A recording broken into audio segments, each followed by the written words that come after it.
Welcome to everybody who's either beaming into this live or gets to view it or read about it later. My name's Jamie. I'm the Executive Chairman and Chief Executive of a leading digital transformation specialist called C-Learning. And I have the wonderful privilege of working with some of the most extraordinary leaders all over the world who are making transformation happen with impact, with some of the most powerful and impactful technologies available on the planet. So I get to have a lot of fun, and it's a real privilege to do that. Now, today's session, which will go on for about 45 minutes, then we'll have some time for questions at the end. But today our focus is about navigating the future of secure research and learning.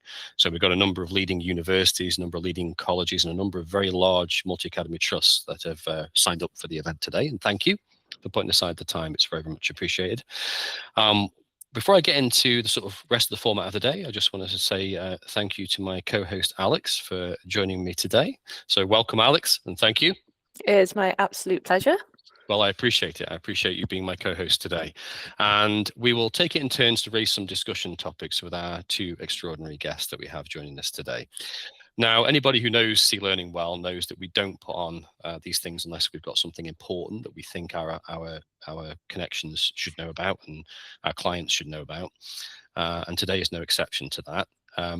A short time ago, we got very, very interested in a platform that Google has called Chrome Enterprise Premium. And the more we learned about it, the more excited we got about bringing it to a wider audience, because we think it's like one of those things where you don't know what you don't know. And there's some extraordinary capabilities it has that I think speaks directly to security concerns that leaders in education have today. So that's why we want to share this with you today. We hope you find it informative and interesting. And I'd now like to introduce my two very special guests, our special guests today, who have given up some time to be with us from two extraordinary organizations. Andy, thank you so much. Andy Brown joining us from TD SYNNEX. TD SYNNEX, in case anybody doesn't know who they are, probably the largest company that you might not know of in that case. Last time I checked, over an £80 billion organization. Andy, you've obviously been working very hard, getting up very early to deliver that. And Andy is a senior business unit director at TD SYNNEX, leading data analytics and AI-driven solutions. Decades of experience, of channel experience, working with companies like C-Learning and thousands of other companies like us, empowering partners through, in particular, a destination AI program. And Andy's a driving force behind many exciting digital transformations. Andy, thank you for joining us today. Hugely appreciate your time. You're welcome. It's good to be here, Jamie. Thank you. And also joining us from a company that you may not have heard of, but I think they're going to be big in the future, called Google, is Oliver Madden, who is a Chrome secure enterprise browser specialist. Absolutely thrilled that you're joining us, Oliver, today. I know how busy you guys are. I know the kind of demands that you're working in global companies, supporting people all over the world, and it's hugely appreciated that you join us today. And Oliver, you'll bring a huge amount to this conversation around some of the leading security aspects of Chrome Enterprise Premium, which I'm looking forward to hearing about and sharing with our audience. So the context around all of this is there's a bit of a tension, I think it's fair to say, between I wouldn't just say academic freedom, because that just kind of makes people think about teachers and the academic side of universities. I think it's anybody in organizations actually, where there's a bit of a tension between the balance between freedom and security.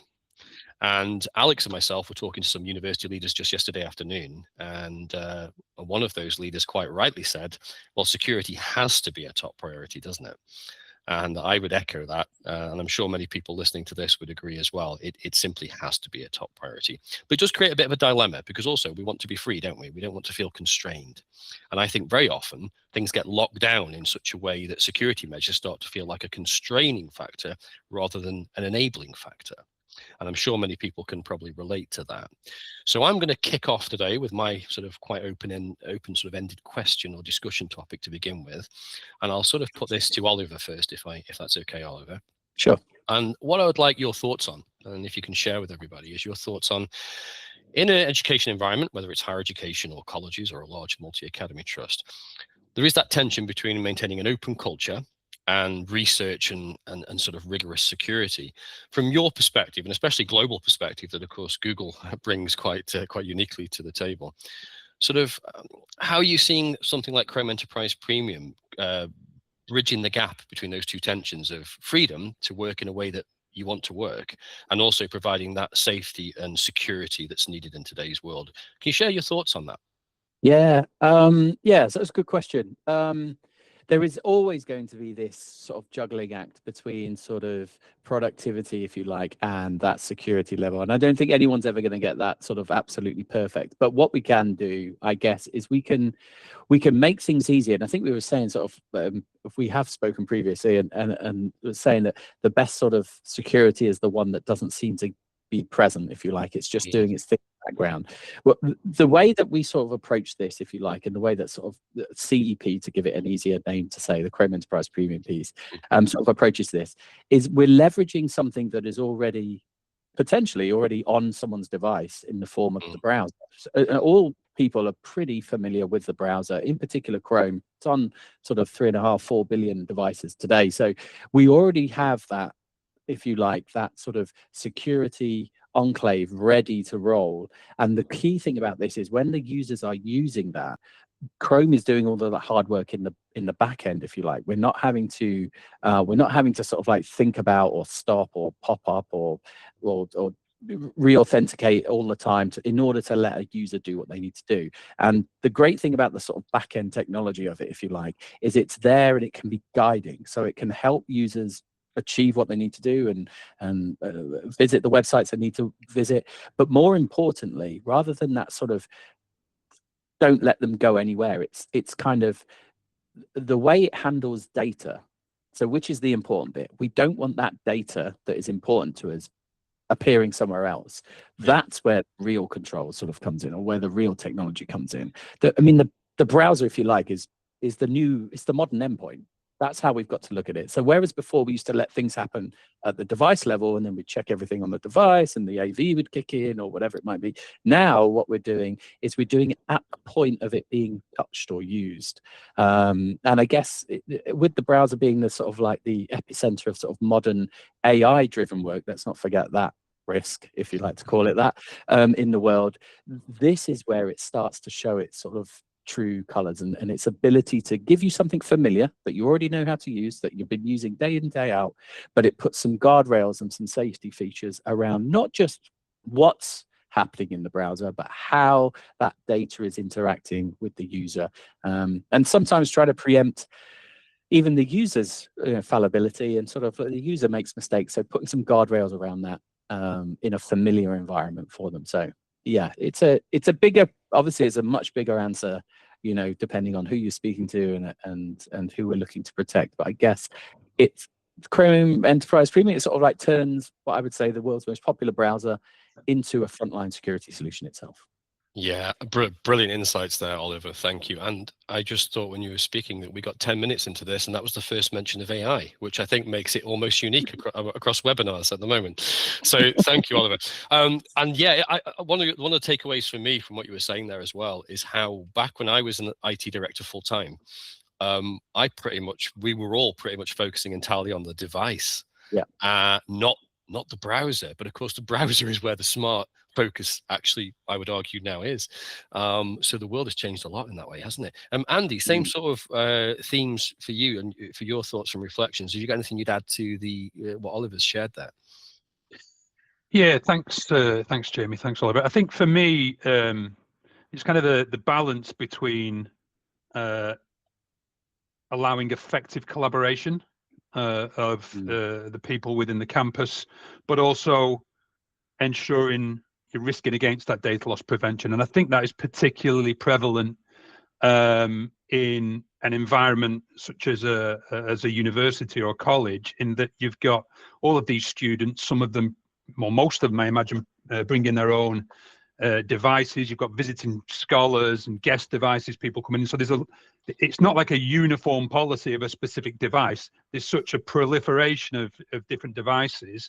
And it's then how do you manage that? And as you said in the introduction, I think the other thing that exacerbates this is the use of SaaS-based platforms and AI tools that are available now to people through the internet, because I'm exposed to a lot of those in my role, outside of just ChatGPT, things like Synthesia and Claude and Midjourney for generative AI, and those tools can be really effective for people. And we know, I imagine, when I was studying, anything that I could find that would make me more productive or mean less time in the library would be something that I would adopt. And these tools do that.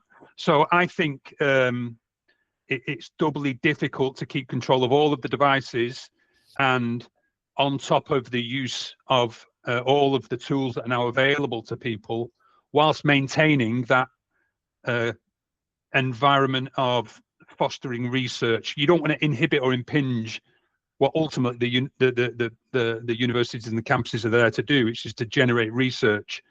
And that's where I think the solution is particularly effective.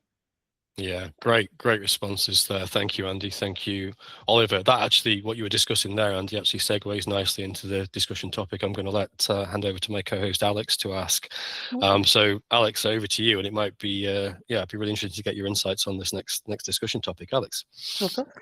So obviously you both alluded to it very well just there, is the sense of higher education. A lot of the institutes are actually notorious hotspots for shadow IT, with different departments having really niche software tools that they're using independently.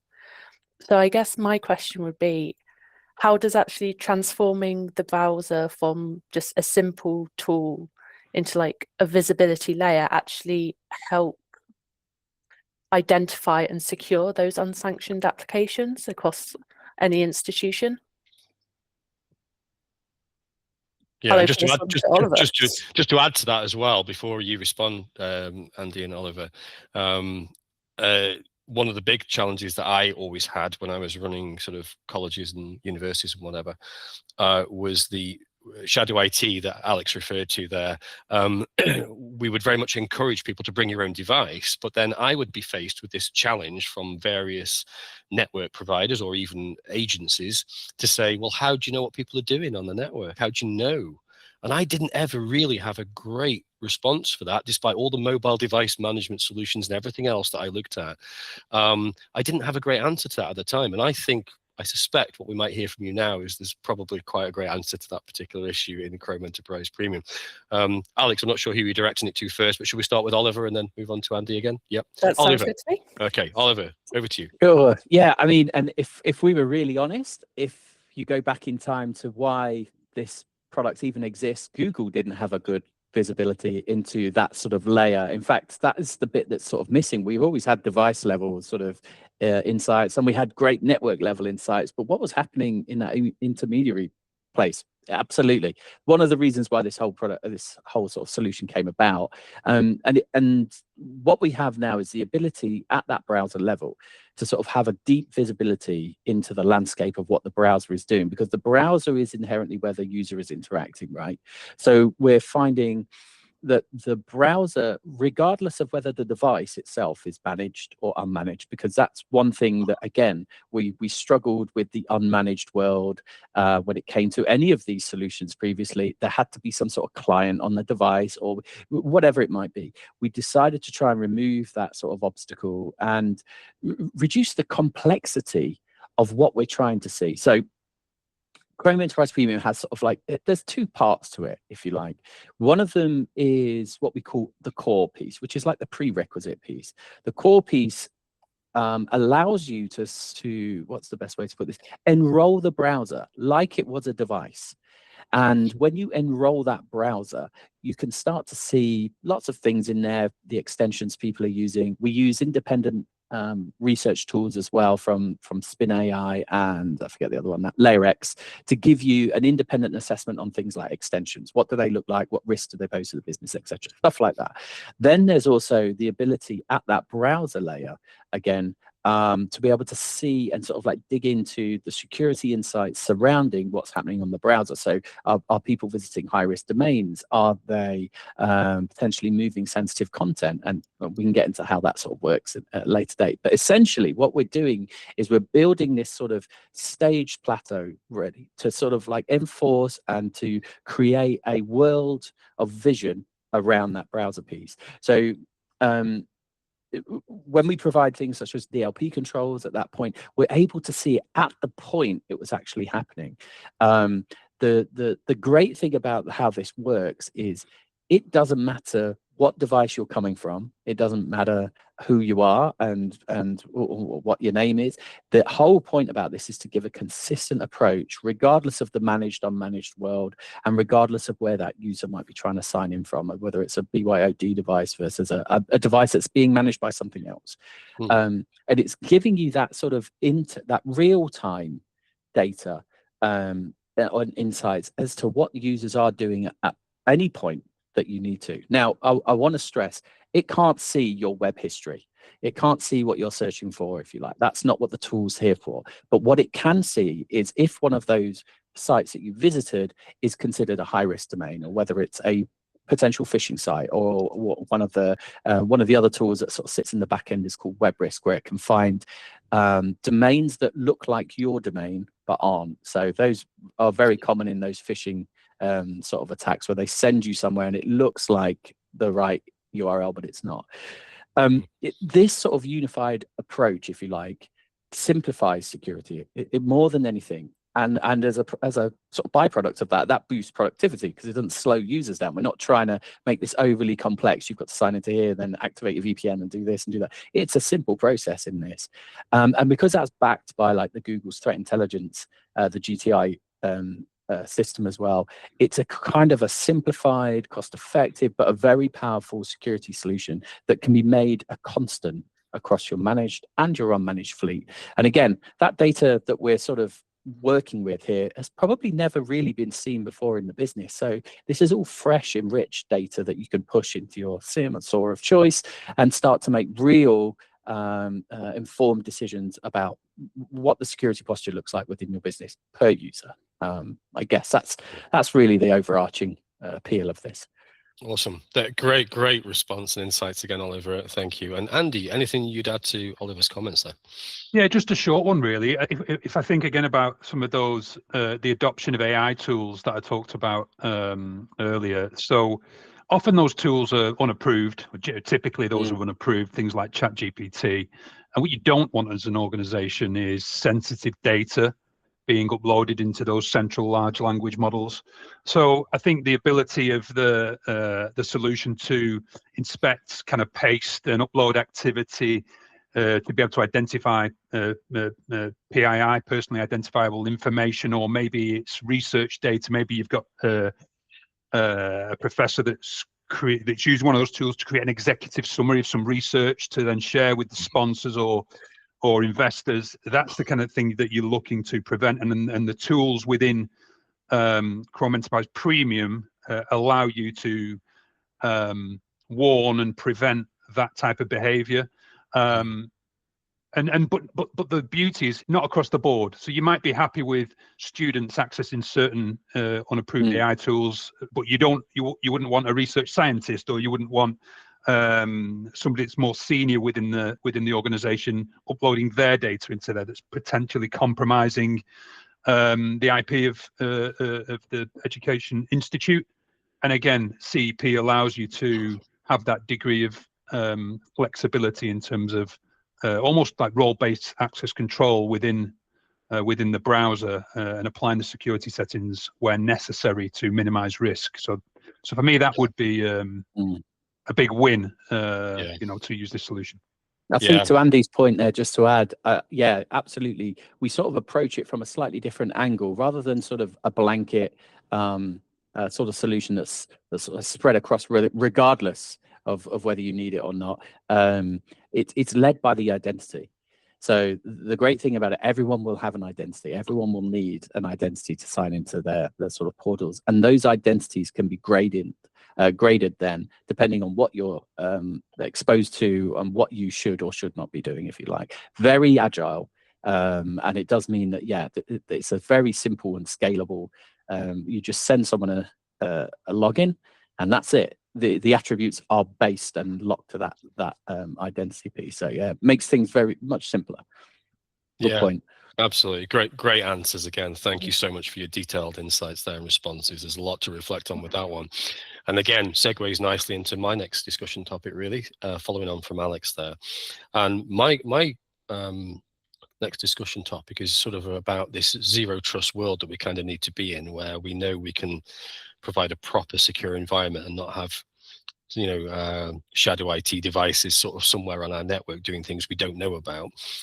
We were talking earlier before we started this recording a little bit about how we still see extensive use of things like VPNs on our travels, which I've got a view on personally, and I don't particularly think they're the best way of dealing with security.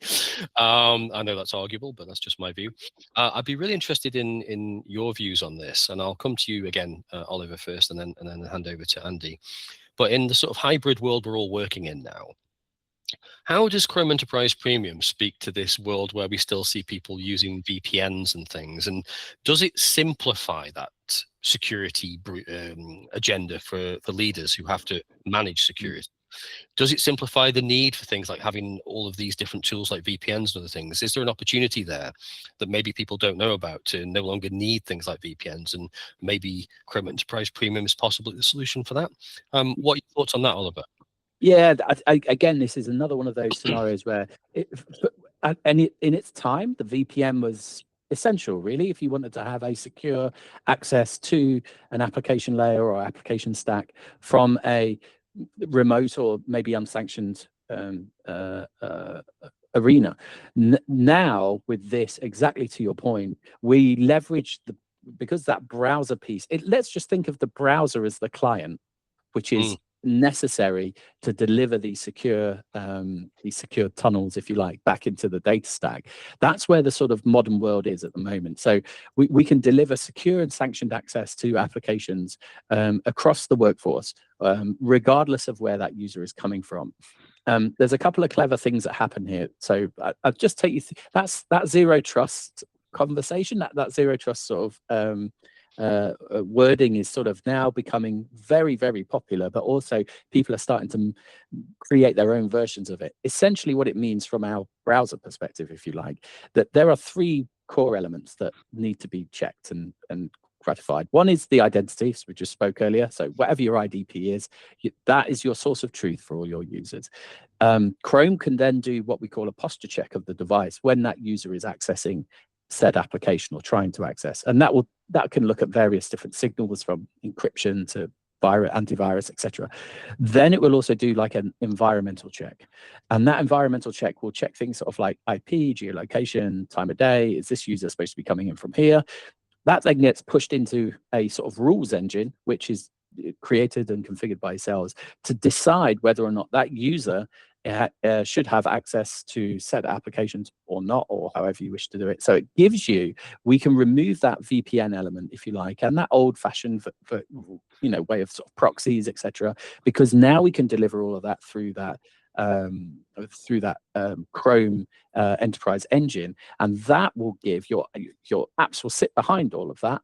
So if it's an application that is not yours or it's not sanctioned, you can either block the access or you can just deliver everything through your portal. So the idea of sort of modernizing the technology, and I'm not saying that VPNs are totally gone, some people will still definitely need them, but this definitely helps sort of reduce the dependency on some of those old things like VDI as well. We can leverage Cameo, for instance, to deliver native applications that would normally be installed directly into the browser. So now you can apply all of those controls that we've just been talking about all into the browser, even at a native level as well. So there are transformations happening depending on where the company or where the business is at the time of the model. But yeah, essentially this is there to try and reduce that complexity. And with that reduction of complexity, we're going to reduce the risk as well. Yeah, now who wouldn't love that? I mean, everybody who knows me well knows that I have this mantra about technology in that it has to do two things. It has to be simple to use and it has to make your life better. And if it does those two things, then you're going to use it. But how many technologies have we all encountered on this call that don't do those two things? They might be brilliant, but if they don't enhance your life in a way that's easy, we're all too busy, aren't we, with all the roles that we have on this call to sort of engage otherwise. So to that point, Andy, what's your sort of reflections on that? I presume you would agree that technologies that are simple to use and make your life better and actually remove some of the complexity that Oliver was talking about there got to be good, right?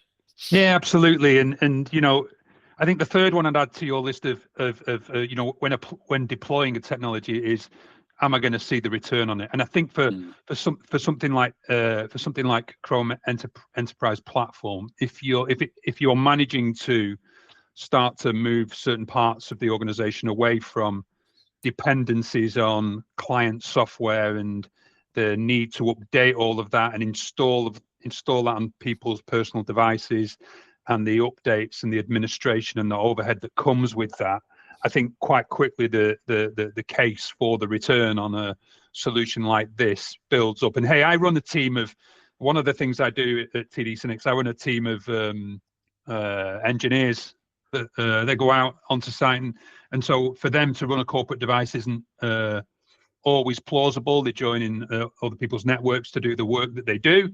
And you should have seen how long it took me to try and persuade that team of obstinate engineers that they needed to install corporate security software and a VPN onto their personal devices. I was there. I was at that for some time. You'll believe me, it's not.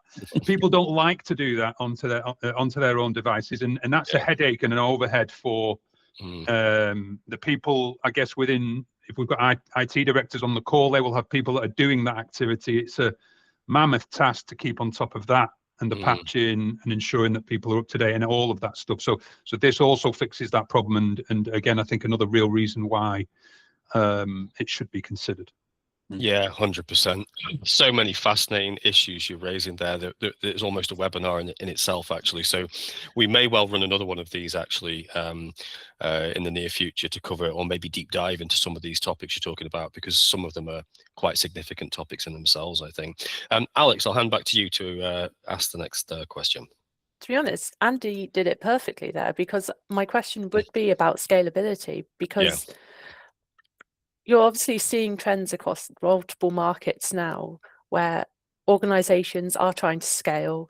IT is getting bigger and bigger, and it's trying to manage all of that. So I think what I want to ask is, what are the common operational hurdles you actually see, and especially when trying to standardize security across thousands of endpoints? Is there anything that you find particularly helps, or?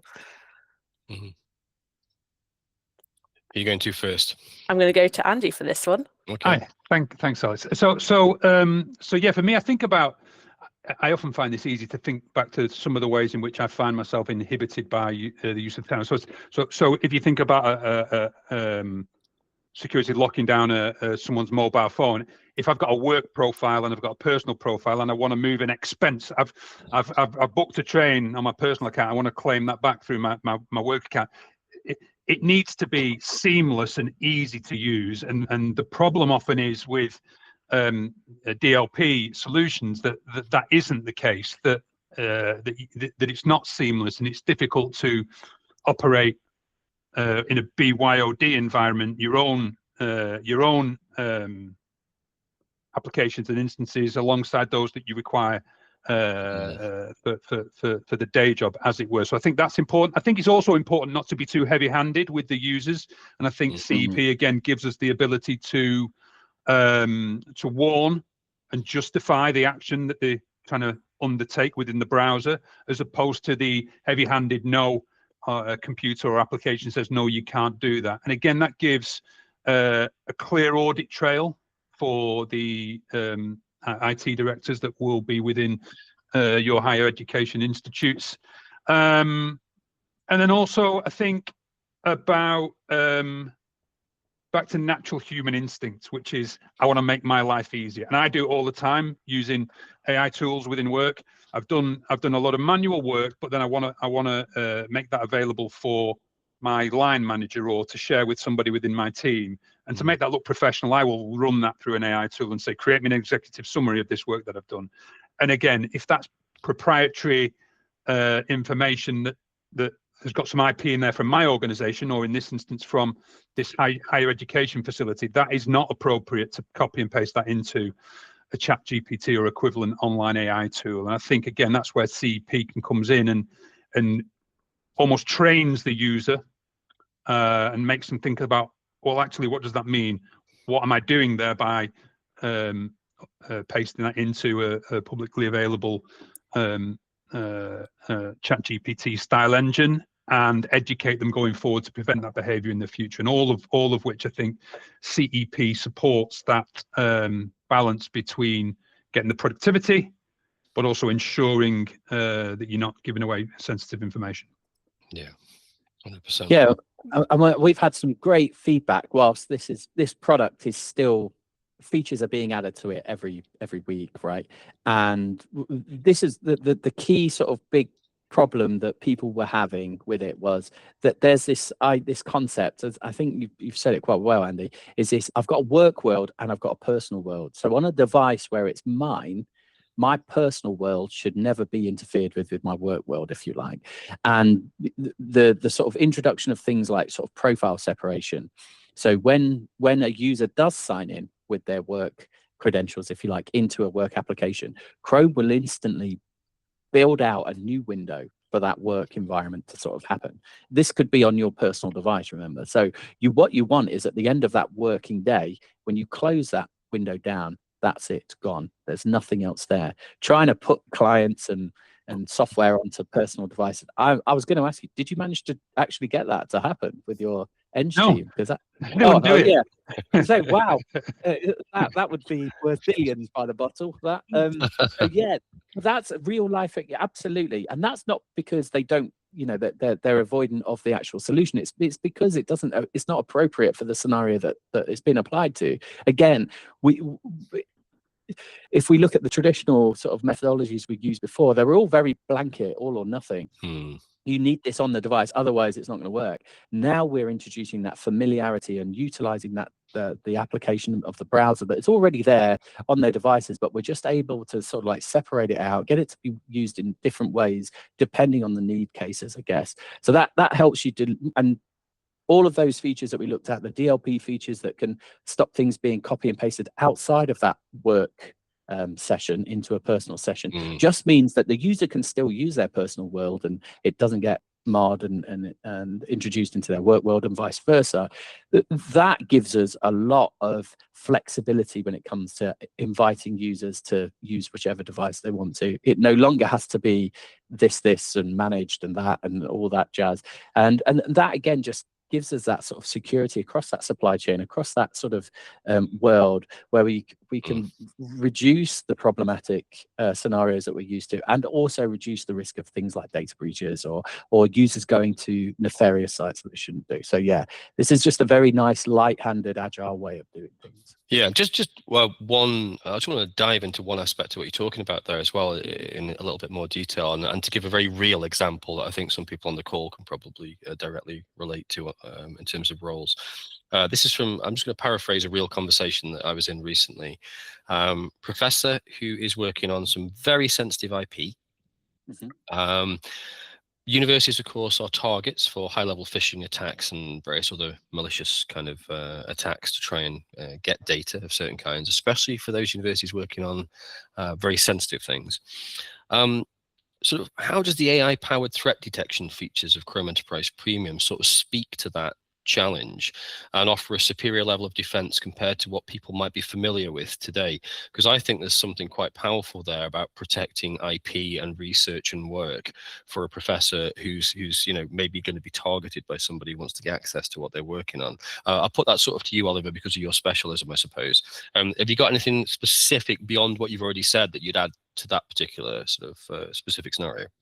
Well, I mean, the phishing world is sort of one small sort of tip, I guess. You've got the vishing and the tishing and all the other different variations on the theme. Whaling and all the various phrases, yeah, we have to. And I remember at the beginning of the call I sort of mentioned that AI, from my perspective, while it's a great productivity tool, it is in my eyes a risk to the business on both accounts, right? So we can be using AI to be productive and great, and we can do all this good stuff, but we're also seeing people using AI to vastly overcomplicate or create new ways of attacking or gaining access to systems. So we have to be mindful of it. It's working in both directions here, and there's nothing we can do about that. We just have to be sort of like better prepared. Mandiant did a really good white paper. For those of you not heard of Mandiant, Mandiant's one of the sort of instant response companies, probably the world leader in that sort of was acquired by Google. They recently built out a really cool white paper about the blind spot of the browser within a modern security environment, which if we haven't got it already, I'll make sure that we share that with you. It's an absolutely incredible insight as to where the browser should be sat, and it touches on those AI pieces in particular. But when we look at that AI scope, we have a lot of tools that sit behind. So I mentioned Google Threat Intelligence earlier. One of the things that we've built out and built into Google Threat Intelligence is the capabilities around how we could use AI to better identify things that, as a human being, we might miss. So if you look at our platform, SecOps, which is our sort of like SIM, SOAR, that uses day-to-day sort of AI tooling to watch for signals that a human being might not recognize, but that can then pop up and say, oh, that's indicative of a certain botnet that's happening, and these sorts of things happen. And that proliferates all the way through into the browser itself. So the browser itself is sort of utilizing AI tooling in some of its instant response and understanding about phishing and malware that happens. But we are also super cautious not to rely on that. So one of the things that Chrome Enterprise Freedom can bring into this is when you are confronted with a binary, a file, a web page, a URL that is that you may not be sure about, Chrome is already doing the hard work behind there. Safe browsing sort of baked in to Chrome. You get that that's just part and parcel of the browser. Enhanced safe browsing is also there and available as part and parcel of it. But CEP sort of expands on that, and it gives you, when I mentioned real-time checking, that's where not just known sort of hashes, if you like, of certain files or binaries, even if it's unknown, Chrome will run that check for you. And it's a sort of super quick, it's in real time, you'll see it. And that could apply to anything that you're sort of touching on, or anything that you might be downloading or even uploading. So it gives you the security to know that even if the device you're using may not be that well protected, the data that you're working on is protected with that sandboxed environment that Chrome can offer you at that point. So there's many different ways, and I guess when the key one here, and Andy mentioned it, is looking at those sanctioned versus unsanctioned applications that you're giving access. There are some quotes out there and some statistics that would say it's around about 70% in enterprise environments. 70% of users are using unsanctioned AI tools in one way or another, normally because they're free and they're easy to access, but that's a harrowingly large number. So as long as we can keep the lid on that, so again, not stopping people going to these necessarily, because they may be great tools, but stopping what sort of data they can move into them, you're sort of curing rather than preventing, if that makes sense. Some of these statistics that you see as well are just mind-blowing, aren't they, when someone points them out stark to you. I mean, in a slightly different context, Andy, I saw you deliver a presentation once when you were talking about storage and the amount of storage that we use up but we never need because we never go back, and we never actually go back to those files. And the figures on things like that are absolutely incredible, absolutely mind-blowing. And I mean, it's great for me who sells storage. But arguably for the user, they should be making better use of that storage. Absolutely. Yeah, it's about working, that classic quote about working smarter, isn't it, really? But Andy, would you add anything to the points Oliver was making there? I think, look, Oliver knows the solution in a lot more detail than me, but it is, I think, my understanding it's the real-time bit which is the benefit. So it's not a static list of URLs, for example, that's being cross-referenced in terms of whether that's safe. That's a real-time URL protection. It's doing deeper scanning of things like downloads and uploads. Again, rather than just looking at the file, it's doing a deeper inspection. Things like password reuse detection, which I think, again, I think I'm bad for that. I love darts, whatever it is my password here. So I'm going to use that across as many sites as I can. And then clearly that's not best practice. So all of that stuff that's overcoming again the human side, but also the bad actor, the bad actors, the threats that are out there that are AI powered. You need AI within your fix to be able to keep up, and I think that's what CEP gives us. Yeah, 100%. Brilliant insights again. Thanks to you both. I can't believe how nearly 45 minutes has just zoomed by, and I'm very respectful of people's time and we won't overrun. So I'm going to hand to my co-host to ask the final question. Alex, I'll hand to you for the final discussion point, and then we'll do a wrap up and see if anybody's got any questions they'd like to put in the last few minutes. If you've got a question, please feel free to fire them into the chat and we'll happily put them to our panel. But Alex, over to you. That is wonderful. Did notice the time, and I was going to wrap us up here anyway. So for anyone who is watching and who might be concerned about the complexities of actually rolling out Chrome Enterprise Premium, what would you define as a successful proof of concept or trial? What would that look like? And how would you say Google and TD SYNNEX might support them, improving the ROI is quickly to their executive boards? So I will pass this to Andy first, just to mix things up. Yeah, thanks, Alex. So for me, any proof of technology, the key metrics needs to be achievable in a short time frame. So days, weeks, rather than months, and God forbid it, years. It needs to be a simple rollout with clearly defined kind of success metrics. Focusing on like the visibility, the risk in reduction, and the simplicity of administration. In terms of what we'd be looking to achieve, I would say it's visibility of shadow AI, shadow IT, capturing some of those phishing and threats that have been blocked as part of that proof of technology. Overcoming complexity around VPNs, things like that. Stuff that's easily identifiable within that short time frame that allows you to build out a clear view on the return that you're going to get for that investment. And in terms of the second part of the question, Alex, in terms of how we can help, I think it's more collectively the three organizations, Google, TD SYNNEX, and C-Learning. There's so much value within the three organizations that we can bring to the higher education institutes around support, around supplying the trial licenses, around technical engagement, both before and during the proof of technology. Those are the things that I think we can bring to make the proof of technology and return easier to achieve and to envision. Brilliant.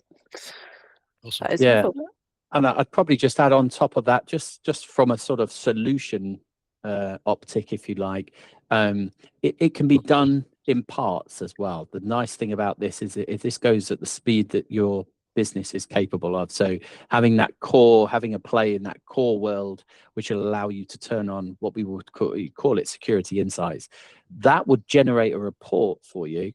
It's a read-only report of certain gaps you may or may not know you had. So you can start to build that data, as Andy said, immediately. You can start to see this straight away. So that's the high-risk domains, that's the sensitive info being changed, all sorts of stuff, downloading content. You can start to see stuff like that. And then at your own pace, you can then start to build out what those sort of personas are that are going to be accessing your data and your applications on a regular basis, and you can start to build sort of those configurations, if you like, based on those personas, which means when you do come to sort of finally roll this out, you know that, oh, the faculty will have this persona, so when you administer the identity for that new member of faculty, or that they've already got that configuration associated to their identity piece. And when you've got something like a contractor or someone who's working with you but still needs some access, you have a contractor model ready waiting for you. So a bit of that planning and understanding of your environment. Now's the time to start going, right, instead of it's like, well, I'm only able to do this, it's what could I possibly want to do now? That's where we start to build it out. So you start to get a nice fresh approach to the security that we normally have in a quite siloed binary sort of manner. Yeah, and I would just add to what Andy and Oliver have said there as well, Alex, from a C-Learning perspective, if anybody on the call or catching up with this afterwards would appreciate some help building the business case, then C-Learning would be more than happy to help anybody build the business case. So you don't have to do any heavy lifting thinking, well, I want to try this, but how do I persuade my senior leadership team colleagues? Don't think you've got to go away and somehow build the business case yourself. No need to reinvent the wheel. We can help you with that, give you all the metrics and everything else that you need to make a winning argument to actually get a trial going and give it a go. And that's a very structured process we would help you with as well, where we'll define the agreed target of what you want to achieve. We define the exact functionality in Chrome Enterprise Premium that speaks to that problem or challenge you're trying to address, and we'd agree the metrics on to prove that we've actually hit the target as well. So you're in safe hands in terms of making sure that you hit the impact and get the ROI, as we said, on that. But great answers, Andy and Oliver. Absolutely, hugely appreciate that. I think, are we almost at wrap-up time, aren't we, Alex? I think probably. Yes, so I'd like to thank you all for answering our questions. For those who are watching this, I'm now going to stop the recording.